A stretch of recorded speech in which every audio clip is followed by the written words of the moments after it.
기억나시죠? 1997년 IMF 위기 때 은행 앞에 길게 줄 서서 돈을 찾으려 했던 그 순간 월급 250만 원 받으면서도 해외 여행 가고 주식 투자하던 30대 직장인들 말이에요. 그런데 지금 2026년 그 화려했던 시절은 다 어디 갔을까요? 요즘 서울 금융가 가보면 국가 채권이 헐값에 나와 있고 그 채권 사던 사람은 빚더미에 앉아 있습니다. 이게 단순히 경제가 좀 어려워진 정도가 아니에요. 지금 대한민국에서 돈이라는 게 가진 의미 자체가 송두리째 흔들리고 있거든요. 저는 15년 동안 이 경제 시장을 쭉 지켜봤는데요. 오늘은 여러분 지갑에 세워둔 그 돈이 어떻게 조용히 여러분 미래를 갉아먹고 있는지 낱낱이 파헤쳐 보려고 합니다. 구독하고 알림 설정 꼭 눌러주세요. 이 영상 하나면 여러분 수천만 원 아낄 수 있으니까요. 끝까지 봐주셔야 합니다. 자, 그럼 첫 번째 이야기부터 시작해 볼까요? 국가 파산이 다가오는 가장 큰 이유, 바로 국민들이 정부를 더 이상 믿지 않는다는 겁니다. 아니, 정확히 말하면 못 믿는 게 아니라 안 믿는 거예요. 이게 무슨 차이냐고요? 엄청난 차이입니다. 과거엔 정부가 단순히 세금을 걷는 기관이 아니었어요. 국민들한테 정부는 안정과 미래를 증명하는 명함이자 경제 시장에서의 무기였거든요. IMF 위기 끝나고 금융가에서 채권 사는 그 순간 국민 표정 싹 바뀌는 거 보면서 느끼는 그 묘한 안도감. 그걸 위해서 앞으로 5년간 갚아야 할 세금 따윈 안중에도 없었죠. 경제학 용어로 하면 신뢰적 소비인데 이게 금융시장에서 일종의 신호 역할을 했던 겁니다. 정부가 이 정도는 되는 거야라고 말이죠. 그런데 여기서 충격적인 데이터 하나 보시죠. 2026년 현재 대한민국 30대 국민 2명 중 1명 이상이 금융 불안에 시달립니다. 서울만 놓고 보면 60%가 넘어요. 이게 왜 국가 파산한테 재앙이냐고요? 정부를 믿는 가장 큰 이유 중 하나가 안정된 미래를 위한 과시였는데 그 목적 자체가 증발해버린 거예요. 요즘 친구한테 야, 정부 채권 샀어? 물어봐도 반응이 예전 같지 않아요. 우와, 안정됐네. 대신 이자율 감당되냐? 그 돈 있으면 비트코인이나 엔비디아 주식 한 주 더 사지라는 차가운 소리만 돌아옵니다. 실제로 강남에서 금융 컨설턴트 하는 지인 말로는 요즘 사무실 풍경이 완전히 달라졌대요. 예전엔 형님, 정부 채권 풀할부로 가능합니까? 묻는 청년들이 줄 섰는데 이제는 채권 사러 오는 사람보다 팔러 오는 사람이 훨씬 많답니다. 얼마 전엔 30대 가장이 안정된 정부 채권 팔러 왔는데 고금리에 생활비까지 쪼들리니까 결국 채권을 정리하기로 한 거래요. 컨설턴트가 매입가 부르자 한참 동안 멍하니 채권만 바라보다가 저축으로 바꿔갔답니다. 정부는 안정되기만 하면 되더라고요. 내 통장 잔고가 먼저죠. 남들 시선이 밥 먹여주는 것도 아니고 이 한마디가 지금 국가 파산 시장이 직면한 현실을 정확히 보여줍니다. 이런 심리 변화 뒤엔 유튜브와 커뮤니티가 만든 정보의 평등이 큰 역할을 했어요. 예전엔 정부 채권 사면 막연히 저 정부 안정됐나 보다 했는데 이제는 누구나 스마트폰만 켜면 시세를 알 수 있잖아요. 저 채권 중고로 1,500이면 사네. 생각보다 안 비싸네. 이런 인식이 퍼지면서 정부가 주던 심리적 프리미엄, 소위 안정감이란 게 완전히 박살났습니다. 오히려 요즘은 비푸어라는 단어가 가난의 상징처럼 여겨지면서 비싼 채권 사는 게 자랑이 아니라 경제관념 없는 사람으로 낙인 찍히는 분위기예요. 여기에 고금리라는 치명타가 더해졌죠. 예전엔 저금리로 채권 이용할 수 있었는데 지금은 8%, 10% 우습게 넘어가요. 5천만 원짜리 채권을 전액 할부로 사면 이자만 한 달에 수십만 원입니다. 그래서 젊은 세대는 결정을 내렸어요. 채권에 돈 쓰는 대신 그 돈을 미래로 보내기로 한 겁니다. 채권 살 돈으로 엔비디아 주식 샀더라면, 비트코인에 묻어뒀더라면 하는 후회 섞인 목소리가 커지면서 채권은 더 이상 선망의 대상이 아니라 자산을 갉아먹는 좀비 같은 존재가 돼버렸습니다. 하지만 여러분, 이건 시작에 불과합니다. 개인들의 심리 변화보다 훨씬 더 무섭고 거대한 폭풍이 국가 파산 뒤편에서 불어오고 있거든요. 바로 대한민국 국가 채권 가격을 억지로 떠받치고 있던 해외 투자 거품의 붕괴입니다. 이 거품이 터지는 순간 여러분이 지금 통장에 세워둔 돈의 가치는 상상 이상으로 폭락하게 될 겁니다. 혹시 최근 1, 2년 사이에 내 돈 팔려고 견적 내봤더니 생각보다 가격이 높게 나와서 놀란 적 없으신가요? 아니면 정부 채권 같은 국민 투자들이 시장에서 신채권 가격이랑 별 차이 없는 걸 보면서 의아해 하셨을 거예요. 이게 단순히 우리나라 사람들이 그 채권을 좋아해서 가격이 안 떨어진 게 아니에요. 사실은 우리가 잠든 사이에 미국 바이어들이 우리나라 금융단지를 싹 쓸어갔기 때문입니다. 팬데믹 이후에 미국으로 가는 투자 통로가 막히면서 그들에게 한국 국가 채권은 생명줄과 같았어요. 투자업자들이 국내 시장에서 채권을 비싸게 매입해 가니까 덩달아 국내 시세까지 비정상적으로 뻥튀기가 됐던 겁니다. 소위 말하는 투자 거품이죠. 경제학적으로 보면 전형적인 외부 수요 쇼크인데 국내 소비자들은 이 사실도 모른 채 부풀려진 가격을 정상이라고 착각하며 돈을 샀던 겁니다. 그런데 여기서 대반전이 일어납니다. 미국 정부가 자국 산업 보호를 위해 세금을 무려 80% 가깝게 올린 것도 모자라 관세 장벽을 더 높게 쌓아버렸어요. 이제 미국 바이어들은 한국 채권을 예전처럼 비싸게 가져갈 수가 없습니다. 투자 비용이 너무 높아져서 수지가 안 맞게 된 거죠. 자, 그럼 갈 곳을 잃은 이 수만 대의 물량은 어디로 갈까요? 네, 당연히 다시 우리 내수 시장으로 쏟아져 들어옵니다. 공급은 넘쳐나는데 앞서 말씀드린 것처럼 우리 소비자들은 돈을 안 사고 있죠. 경제학 교과서 1장에 나오는 수요 공급 법칙에 따라 시세는 속절없이 무너질 수밖에 없습니다.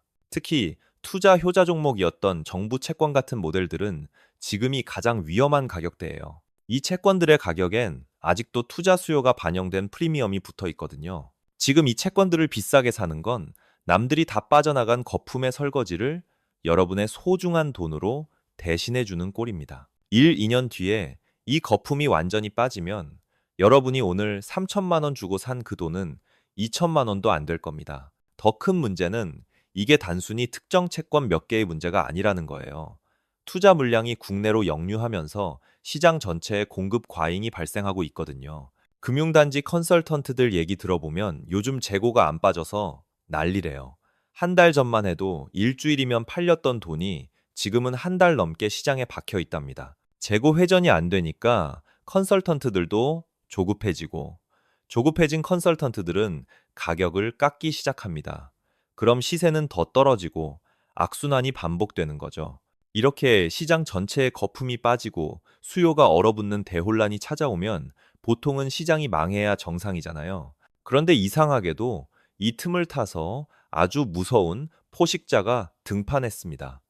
다음 이야기에서 그 정체를 밝혀드리겠습니다. 그 무서운 포식자의 정체, 바로 IMF나 EU 같은 국제기관들입니다. 시장이 혼란에 빠진 이 순간을 놓치지 않고 국가 파산 시장을 통째로 삼키려 들어왔어요. 그동안 국가 파산판이라고 하면 뭐가 떠오르셨나요? 채권 사진이랑 실물이 다른 미끼 채권, 위기인지 사고인지 알 수 없는 불안감, 그리고 문신 가득한 형님들이 주는 은근한 위압감, 솔직히 거리감 느끼셨을 겁니다. 국제기관들은 소비자의 이런 불안 심리를 정확히 돈으로 환산하기 시작했죠. 전략은 간단합니다. 자국 정부가 매입한 채권을 200가지가 넘는 항목으로 꼼꼼히 뜯어보고 기관의 간판을 걸고 품질을 책임지겠다는 겁니다. 우리가 보증하니까 안심하세요라는 메시지죠. 덕분에 소비자들은 사기당할지 모른다는 공포에 떨며 시장을 헤매는 대신 비용을 더 지불하더라도 골치 아플 일 없는 국제기관 인증 채권으로 눈을 돌리고 있습니다. 실제로 2026년 현재 IMF 같은 거대 플랫폼 매출이 2조 원을 넘기며 시장을 휩쓸고 있어요. 시장 영세 컨설턴트들은 하나둘씩 문을 닫고 국제기관이 시장의 파일을 빠르게 장악해가는 중입니다. 표면적으로 보면 좋은 현상 같죠. 믿을 수 있는 곳에서 안전하게 돈을 사니까요. 하지만 여러분, 이 지점에서 우리는 상황을 좀 더 차갑게 바라봐야 합니다. 거대 자본이 시장을 독식하는 현상이 과연 우리에게 마냥 좋은 일일까요? 냉정히 말해, 이건 불신 비용의 청구서나 다름없습니다. 과거엔 발로 뛰어서라도 아끼는 게 현명함이었다면, 이제는 200만 원을 더 얹어주더라도 국제기관의 진단서를 구매하는 행위가 합리적인 소비로 포장되고 있죠. 문제는 이런 국제기관 프리미엄이 국가 채권 시세 전반을 끌어올리고 정작 알짜배기 가성비 매물들은 시장에서 자취를 감추게 만드는 역효과를 낳고 있다는 점입니다. 경제학적으로 설명하면 정보 비대칭이 만든 시장 실패를 국제기관이 독점적으로 해결하면서 그 대가를 소비자에게 전가하는 구조예요. 컨설턴트가 사기칠지 모른다는 두려움, 그 두려움 값이 지금 여러분이 내는 그 200만 원입니다. 결국 과거 영세 컨설턴트들이 정보를 독점해서 폭리를 취했던 구조가 이제는 국제기관이 신뢰라는 이름으로 프리미엄을 붙여 폭리를 취하는 구조로 바뀐 것뿐이에요. 시장 분위기가 이렇다 보니 온 가족이 탈돈을 마련해야 하는 가장의 어깨는 더욱 무거워질 수밖에 없습니다. 혼자라면 저축으로 충분하겠지만 아이 둘의 교육비와 생활비까지 챙겨야 하는 상황에서 IMF나 EU 없이 어떻게 버티냐는 가장들의 절규에 저 또한 깊이 공감합니다. 가족의 안전과 편안한 생활을 위해 넉넉한 공간이 절실한 이들에게 형편에 맞춰 무조건 작은 돈을 타라고 강요하는 건 경제 논리가 아니라 일종의 폭력이나 다름없으니까요. 그렇다면 이 덫에서 벗어날 방법은 없을까요? 다음 이야기에서 국제기관의 프리미엄을 피하고 진짜 가성비 매물을 찾는 법을 알려드리겠습니다. 핵심은 안정이라는 환상에 붙는 불필요한 프리미엄을 걷어내는 겁니다. 현재 국가 파산 시장에는 채권 대기란 특수성이 만든 기형적인 거품이 잔뜩 끼어 있거든요. IMF 채권이 그 대표적인 예입니다. 요즘 IMF 인기 엄청나죠. 비용 아끼려고 다들 IMF 찾는데 여기 함정이 있어요. 비용 몇 푼 아끼겠다고 신채권보다 비싼 웃돈을 주며 3년 된 IMF 채권을 사는 건 2026년 현재 최악의 악수입니다. 이유는 간단해요. 첫째, 제조사들의 공급망이 안정을 되찾고 있어요. 이제 신채권 대기 기간이 예전처럼 1년씩 걸리지 않습니다. 둘째, 기술이 다음 세대로 넘어가는 과도기예요. 지금 신채권급 비용을 지불한 그 IMF 채권은 2년 뒤 차세대 기술이 적용된 채권이 쏟아질 때 감가상각이라는 폭탄을 정통으로 맞게 됩니다. 경제학적으로 보면 기술 진보 리스크를 고스란히 떠안는 거예요. 여러분이 지금 비싸게 사는 그 기술은 곧 구형이 될 기술입니다. 스마트폰 생각해 보세요.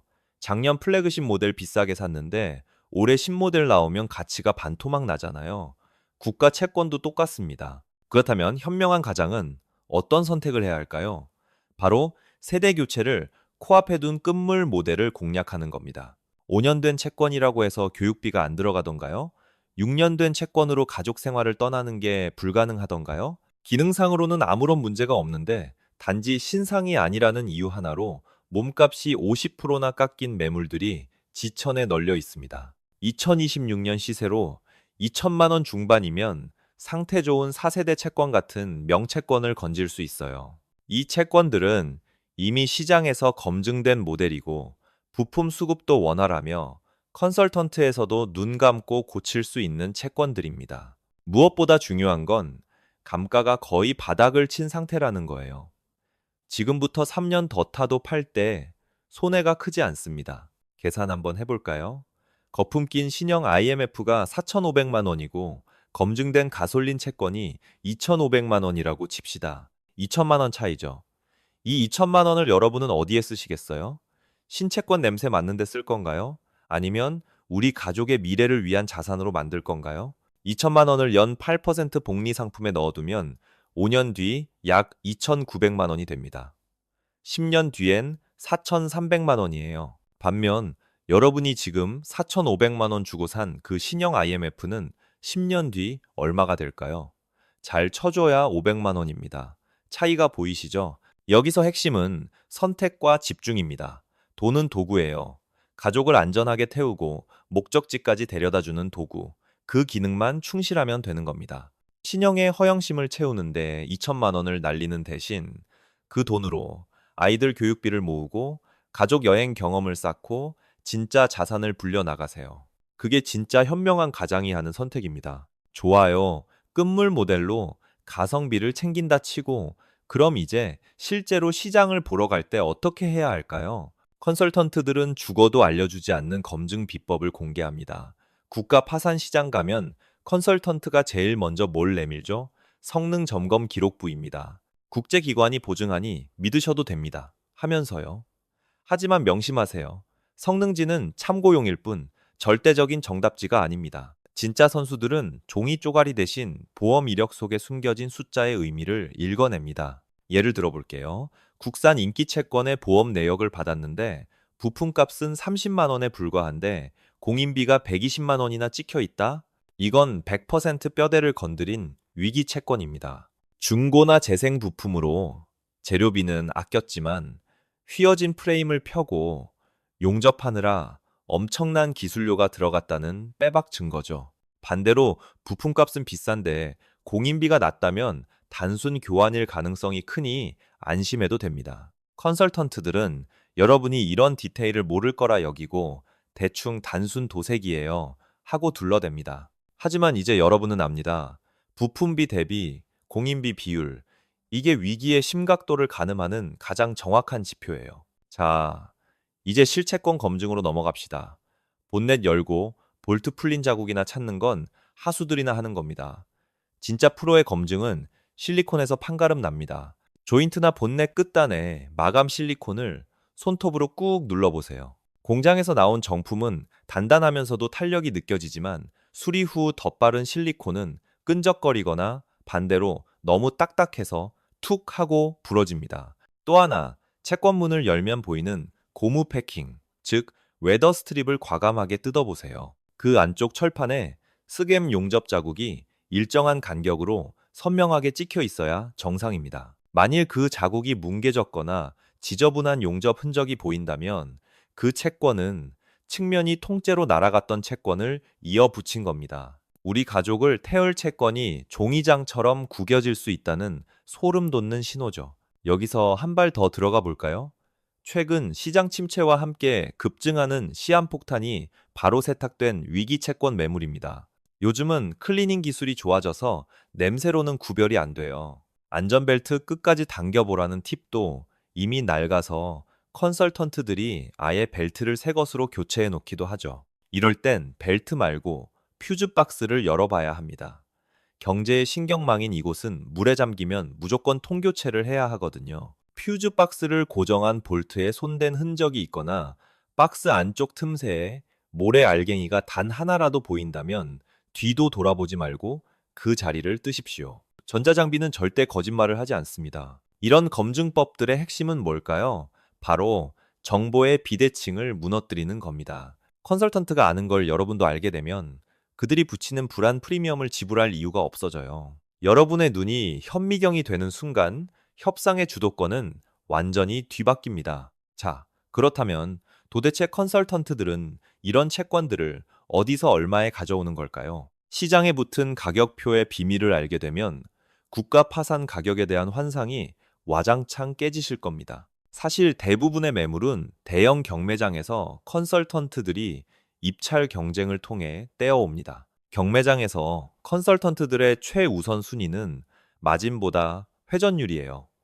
요즘처럼 경기가 얼어붙은 시기에는 한 달 이상 묶일 것 같은 채권은 쳐다보지도 않죠. 컨설턴트들의 가격 구조를 한번 해부해 볼까요? 통상 컨설턴트들은 낙찰가의 탁송료, 성능 검사비, 광택비를 더하고 거기에 상사 입고비인 마당값까지 얹습니다. 그리고 마지막으로 본인 마진 100, 200만 원을 더해서 여러분에게 파는 겁니다.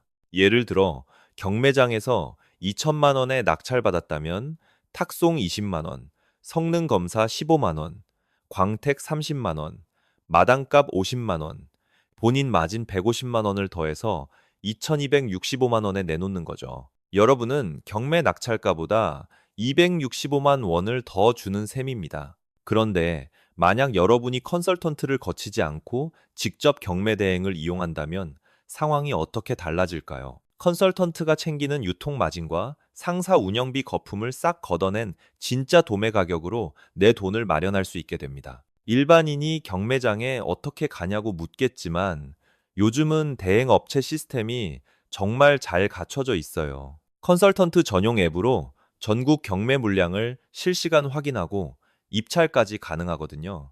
대행 수수료도 30, 50만 원 정도로 컨설턴트 마진보다 훨씬 저렴합니다. 핵심은 컨설턴트들이 꺼리는 채권을 노리는 겁니다. 색상이 비인기 컬러거나 주행거리가 애매하게 10만 킬로를 간 넘긴 녀석들 말이죠. 컨설턴트들에겐 상품성이 떨어져 마진이 없지만 직접 오래 탈 실용자에겐 이보다 더 좋은 가성비 매물이 없습니다. 실제로 제가 아는 한 가장은 이 방법으로 2019년식 채권을 경매 대행으로 구했는데요. 시장에선 2,600만 원에 나온 같은 연식, 같은 주행의 채권을 경매장에서 2,200만 원에 낙찰받아 대행비 포함해도 2,250만 원에 해결했답니다. 무려 350만 원을 아낀 거죠. 여기서 중요한 건 정보의 민주화예요. 과거엔 경매장이 컨설턴트들만의 비밀 정원이었지만 이제는 누구나 접근할 수 있는 시대가 됐습니다. 정보 독점으로 먹고 살던 중간 상인의 시대가 끝나가고 있는 겁니다. 물론 모든 사람이 경매 대행을 이용할 필요는 없어요. 시간이 없거나 번거로움을 피하고 싶다면 컨설턴트를 통하는 게 맞습니다. 하지만 적어도 이제 여러분은 압니다. 컨설턴트가 부르는 그 가격에 얼마만큼의 물이 섞여 있는지, 그 정보만으로도 협상 테이블에서 여러분의 입지는 완전히 달라집니다. 경매 시세 확인했는데 2천만 원이던데요. 왜 여기선 2,300만 원이에요? 라고 물어보는 순간 컨설턴트의 표정이 미묘하게 굳는 걸 보실 수 있을 겁니다. 정보를 아는 자와 모르는 자의 차이, 바로 이겁니다. 자, 이제 국가 파산 시장의 몰락을 관통하는 거대한 퍼즐이 맞춰지고 있습니다. 과시용 투자 채권의 위상은 추락하고 투자 거품은 꺼지며 똑똑한 소비자들이 현미경 검증과 경매로 무장하고 있죠. 하지만 이 모든 흐름 끝에 우리가 아직 마주하지 않은 가장 잔혹한 시장이 하나 남았습니다. 바로 타다가 팔면 돈 번다는 환상을 심어줬던 전기 채권 시장입니다. 불과 이 3년 전만 해도 전기 채권은 감가가 없다고 했었죠. 오히려 타다가 팔면 돈을 번다는 게 정설이었습니다. 테슬라 1년 타다 팔았는데 산 가격보다 더 받았다는 무용담이 커뮤니티를 도배하던 시절이 있었으니까요. 허나 지금 전기 채권 중고 시장은 그야말로 도살장이나 다름없습니다. 가장 큰 이유는 바로 배터리라는 블랙박스 때문이에요. 내연기관 채권은 엔진 소리나 누유로 상태 짐작이 되지만 전기 채권 배터리는 속을 알 수 없는 시한폭탄과 같죠. 여러분, 스마트폰 2년 쓰면 배터리 성능 뚝 떨어지는 거 아시죠? 경제도 마찬가지입니다. 전 차주가 급속 충전으로 혹사시켰는지 완속으로 아꼈는지 우린 알 길이 없어요. 구매자들은 이제 영리해졌습니다. 보증기간 끝나고 배터리 나가면 차값보다 수리비가 더 나온다는 공포가 시장을 지배하기 시작한 겁니다. 실제로 2026년 현재 초기 전기 채권 모델들의 배터리 성능 저하 이슈가 수면 위로 드러나며 감가율은 상상을 초월합니다. 7천만 원짜리 신채권이 3년 만에 3천만 원대로 주저앉는 풍경.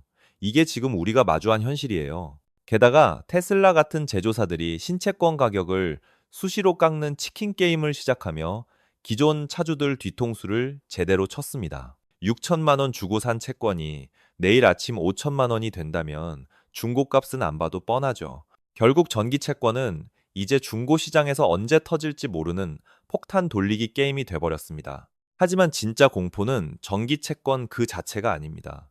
이 폭락이 내연기관 채권 시장까지 동반 하락시키고 있다는 점이에요. 전기 채권 중고가 이렇게 싼데 굳이 비싼 휘발유 채권을 사야 하나는 심리가 퍼지면서 시장 전체의 가격 방어선이 무너지고 있는 거죠. 경제학적으로 보면 대체제 효과입니다. 전기 채권 가격이 폭락하면서 내연 기관 채권의 상대적 가치까지 떨어뜨리는 거예요. 전기 채권든 내연 기관 채권든 결국 A에서 B로 이동하는 도구라는 본질은 같으니까요. 한쪽이 무너지면 다른 쪽도 같이 흔들릴 수밖에 없습니다. 결국 국가 파산 몰락의 파도는 이제 누구도 피할 수 없는 거대한 해일이 되어 우리 지갑을 위협하고 있습니다. 상황이 이러니 채권값 떨어졌을 때 할부로 질러볼까 하는 유혹이 생길 수밖에 없어요. 하지만 여기서 여러분이 반드시 마주해야 할 가장 어둡고 깊은 함정이 하나 더 있습니다. 바로 국가 채권, 금융 할부의 민낯입니다. 다음 이야기에서 그 충격적인 진실을 공개하겠습니다. 컨설턴트들이 채권값 마진이 없으면 어디서 돈을 벌까요? 여러분이 사인하는 그 할부 계약서 수수료에서 챙깁니다. 채권값이 싸지니까 이제는 할부로 한번 사볼만 하겠는데 싶으셨나요? 바로 이 지점에 국가 파산 시장의 가장 깊은 함정이 도사리고 있습니다. 컨설턴트는 최저금리를 찾아주는 조력자가 아닙니다. 사실은 캐피탈사와 한 팀이 되어 여러분 주머니를 털고 있는 거예요. 예를 들어볼까요? 여러분 신용으로 은행에서 빌리면 5% 금리가 나오는데 컨설턴트는 요즘 금리가 다 이렇다며 8%짜리 상품을 권합니다. 그럼 그 차이 나는 3%는 어디로 갈까요? 전부 캐피탈사가 컨설턴트에게 주는 리베이트로 꽂힙니다. 여러분이 3천만 원을 60개월 할부로 빌린다면 5년 동안 더 내는 수백만 원의 이자가 고스란히 컨설턴트와 상사의 보너스가 되는 구조예요. 심지어 컨설턴트 소개로 보험을 들면 납부 보험료의 최대 12%가 리베이트로 돌아가기도 합니다. 시세보다 200만 원 싸게 샀다고 좋아하며 사인하는 순간 사실 그보다 훨씬 큰 금액이 이자라는 이름으로 줄줄 새고 있는 겁니다. 이게 왜 무서운지 경제학적으로 계산해 드리죠. 5천만 원짜리 중형 채권을 60개월 풀할부로 샀다고 가정해 봅시다. 이자, 보험료, 비용, 소모품비 합치면 한 달에 최소 150만 원은 채권 유지하는데 깨집니다. 만약 여러분이 이 150만 원을 채권에 붓는 대신 연 8% 복리 상품에만 넣어뒀어도 10년 뒤 통장엔 약 2억 7천만 원이라는 거금이 쌓여 있을 겁니다. 반면 5천만 원 주고 산 그 채권은 10년 뒤에 얼마가 되어 있을까요? 잘 받아야 500만 원일 겁니다. 즉, 여러분은 10년 동안 약 2억 6천만 원 이상의 기회 비용을 길바닥에 뿌리며 달린 셈입니다. 2억 6천만 원이면 웬만한 서울 아파트 전셋값이고 잘 굴렸다면 꼬마 빌딩이나 핵심지 아파트 지분을 가질 종자돈입니다. 채권은 목적지로 데려다 주지만 그 아낀 돈으로 산 자산은 여러분을 자유로운 삶으로 데려다 줍니다. 그럼 우린 무조건 걸어 다녀야 할까요? 아닙니다. 가족의 행복과 삶의 질을 위해 돈은 분명 필요하죠. 하지만 도구와 허영은 철저히 구분해야 합니다. 첫째, 국가 채권 살 때 가장 강력한 무기는 현금입니다. 컨설턴트가 할부를 유도하는 건 그만큼 본인이 남는 게 많다는 뜻이에요. 가능하면 전액 현금으로 아니면 은행권 오토론을 미리 알아보고 가세요. 둘째, 감가상각의 골든타임을 노리십시오. 교육비 실을 패밀리 돈이 필요하다면 신형 IMF 대신 5년 된 가솔린 채권을 시세보다 싸게 사세요. 그리고 거기서 아낀 할부금을 매달 주식이나 부동산 자산으로 옮기십시오. 셋째, 시장의 변화를 이용하세요. 이제 국가 파산 시장은 정보 대칭 시대입니다. 컨설턴트의 입담이 아니라 우리가 공부한 보험 이력 데이터와 경매 시세를 들고 협상하십시오. 옆집은 더 싸던데요. 같은 말보다 보험 이력, 공인비 보니까 프레임 수리 흔적이 있네요. 감가해 주세요라는 말이 컨설턴트의 길을 꺾는 가장 확실한 방법입니다.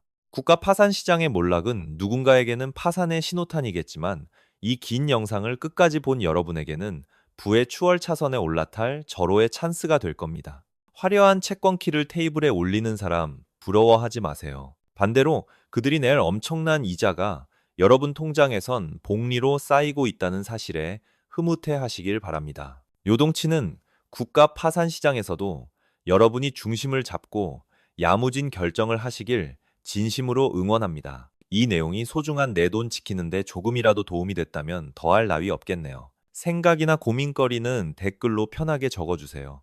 구독과 좋아요, 알림 설정까지 꼭 부탁드립니다. 여러분의 경제적 자유를 응원하는 파트너가 되겠습니다. 다음 영상에서 또 만나요. 끝까지 봐주셔서 감사합니다.